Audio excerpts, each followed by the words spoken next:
Bismillahirrahmanirrahim. Assalamualaikum warahmatullahi wabarakatuh. Allahumma salli wa sallim wa barik ala sayyidina wa maulana Muhammadin wa ala alihi wa sahbihi ajma'in. Rabbi shrah li sadri wa yassir li amri wa hlul 'uqdatam min lisani yafqahu qawli. Sahabat alumni Instal Hati yang dirahmati oleh Allah Subhanahu wa taala. Pada kesempatan kali ini saya mencoba melengkapi video sebelumnya yang sudah dibuat tentang materi lanjutan dari training Instal Hati. Dan pada kesempatan kali ini saya coba rangkumkan 5 hal penting yang harus ada dalam munajat-munajat kita, dalam doa-doa kita yang kita panjatkan kepada Allah Subhanahu wa taala. Langsung saja, yang pertama harus kita ketahui bahwa setiap takdir itu ada sebabnya. Dan jika manusia ingin mengambil takdirnya, maka dia juga harus mengambil sebabnya. Dan kata Ibnu Qayyim al-Jauziyah dalam salah satu bukunya, doa itu adalah sebab utama Allah takdirkan, atau sebab utama keinginan seorang menjadi takdir. Jadi itu kemudian menjelaskan betapa pentingnya doa, betapa harusnya doa itu benar-benar menjadi senjata, karena memang sejatinya doa adalah senjatanya orang-orang yang yakin, yang beriman kepada Allah SWT. Poin yang pertama. Poin yang kedua, tujuan doa itu adalah bukan kita memberitahu Allah SWT tentang keinginan kita, tentang harapan kita, tentang impian kita. Karena Allah sudah maha tahu, bahkan Allah punya sifat al-latif yang maha lembut, yang tahu isi hati kita, yang bahkan kita tidak tahu yang ada di dalam ini apa. Allah juga tahu yang nanti akan kita rencanakan, yang nanti ada dalam hati kita, yang nanti terjadi dalam kehidupan kita, itu bagaimana. Allah maha tahu. Allah punya sifat alim yang maha tahu. Dan Allah yang memiliki takdir. Jadi doa itu bukan memberitahu Allah. Lalu kalau bukan memberitahu Allah, apa tujuan berdoa? Tujuan berdoa, kalau dalam Al-Hikam kata Ibnu Athaillah, itu adalah kita menegaskan diri kita sebagai seorang hamba. Dan Allah Subhanahu wa taala adalah Rabb kita, Tuhan kita. Jadi tujuan berdoa itu bukan memberitahu Allah tentang keinginan dan harapan kita, tapi adalah sebuah penegasan bahwa kita ini adalah hamba dan Allah Subhanahu wa taala adalah Rabb kita. Maka sudah selayaknya lah bahwa seorang hamba ketika dia meminta kepada majikannya, dia harus tahu adab, dia harus tahu tata krama. Dan sudah selayaknya juga bahwa ketika seorang hamba meminta, dia nggak boleh dan nggak bisa memaksakan diri harus terkabul, harus terwujud, nggak bisa. Jadi tata kramanya, adabnya itu seperti kata Imam Ali. Imam Ali bilang, kalau Allah kabulkan doa saya bahagia. Kalau Allah tidak kabulkan doa saya lebih bahagia.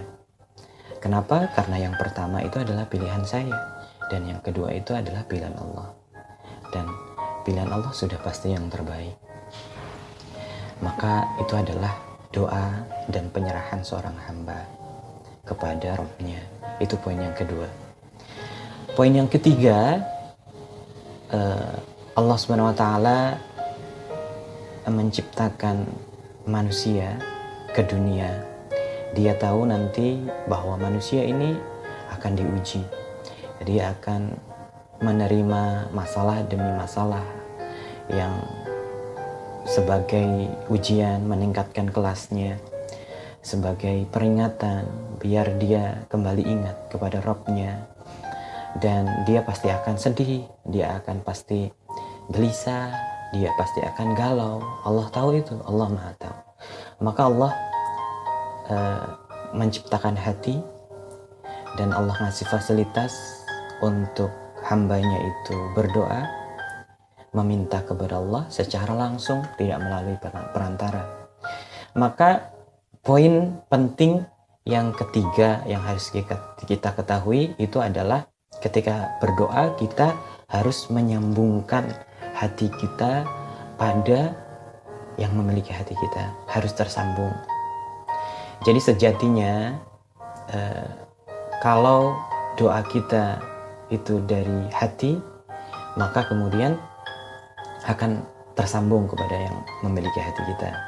Dan itu juga seperti yang dikatakan Rasulullah, bahwa Allah tidak mengabulkan doa dari hati yang lalai. Maka poin penting yang keempat itu adalah kita harus nyambungin hati kita kepada sang pemilik hati. Dan poin poin yang keempat, yang ketiga tadi hati kita harus tersambung, tidak boleh lalai. Poin yang keempat adalah indikator suksesnya doa kita itu adalah ketika timbul rasa dalam hati, timbul rasa butuh sekali sama Allah, dan timbul rasa hina di hadapan Allah.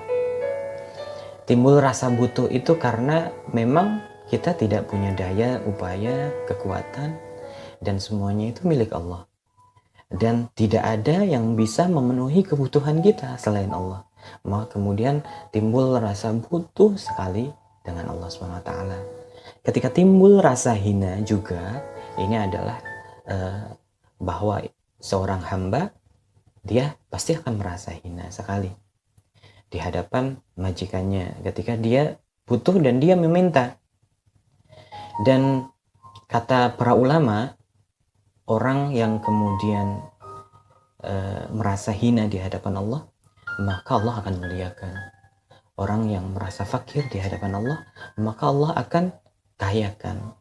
Orang yang merasa lemah di hadapan Allah, maka Allah akan kuatkan.